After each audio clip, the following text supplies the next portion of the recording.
Finally, the sun is shining in 2026 as the job market in New Zealand heats up.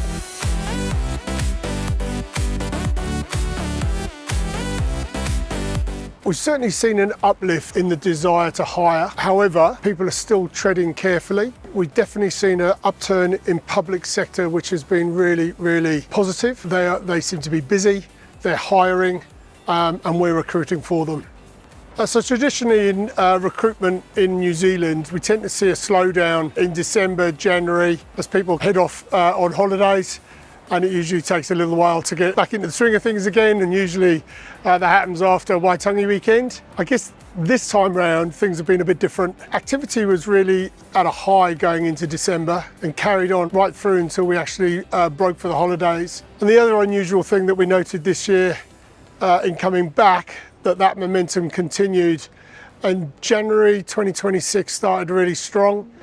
When we make a comparison between Jan 25, Jan 26, open jobs are up 80%. Most of that's been driven in business transformation, including business analysis, project management, delivery focused roles, but it's still busy in software development, data, cloud and security. When we compare, I guess, the recession that we've just been through to the last one, which was a good 15 years ago, I think that as we came out of the recession, we saw single-digit steady growth for about 18 to 24 months. I don't really see this as being any different. Cycles tend to have a habit of repeating themselves. The only caveat to that is that this particular downturn has gone on a lot longer than any other. I wouldn't necessarily say we're in the recovery period yet, but when we compare it to the GFC, we definitely saw more contract opportunities. We're still working predominantly in the permanent space, but we are seeing an uplift in contract across both public and private sector,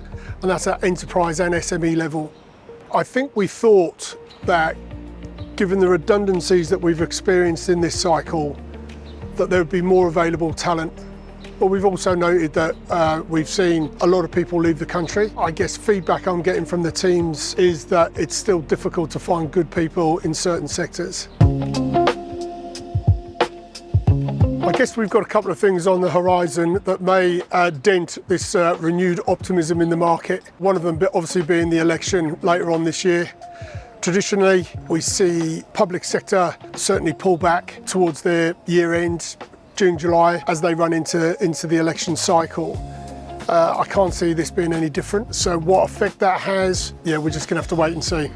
So it's been well documented that New Zealand has lost a significant amount of people, and it's stated that they're going to Australia.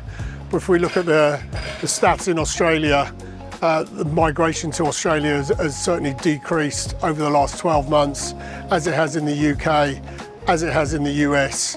The only country that's bucking the trend is Canada, so we're still seeing people move there. They're facing some significant issues from an infrastructure and services perspective. So there's a real change in world migration to the traditional countries that we've seen people move to since COVID. So we're not excluded from that, and I'm unsure where that's gonna travel. We recently conducted our annual IT sector survey. And really, we just take a bit of a temperature check on what's going on, what's concerning people, and what are people excited by.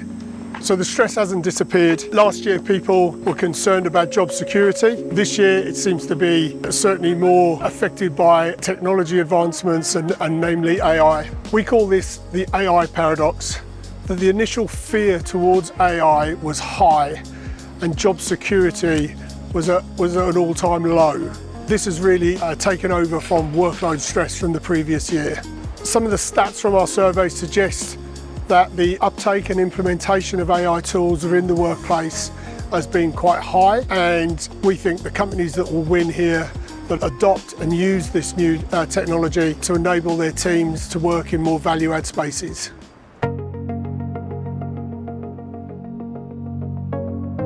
Whilst there's been a lot of reporting on jobs being lost through AI, I think we're still in the early stages of finding out what that really looks like. I refer to the World Economic Forum Jobs Report of 2025. I think they've reported by the year 2030, the world will lose around 78 million roles, but will create another 130 odd million. So it would suggest to me that the market's changing. Job titles will change, responsibilities will change, but whether there'll be a net gain of unemployment is yet to be determined.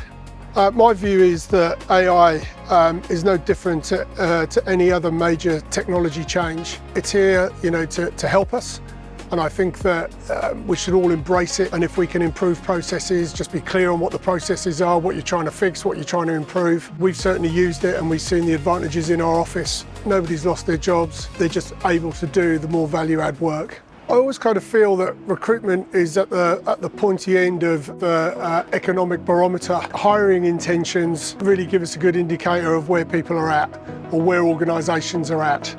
And so all we can do is report to you on what we see, what we hear and what we feel. And I would say the outlook is far more positive than we've seen in the last 24 months, which is a win. Still acknowledge that people are struggling. There are a large number of people that have been out of work for a long time. It's still quite difficult, but we see that changing. I think you'll all join me and bid farewell to 2025. Now we look forward to 2026, and there's some definite renewed optimism in the market.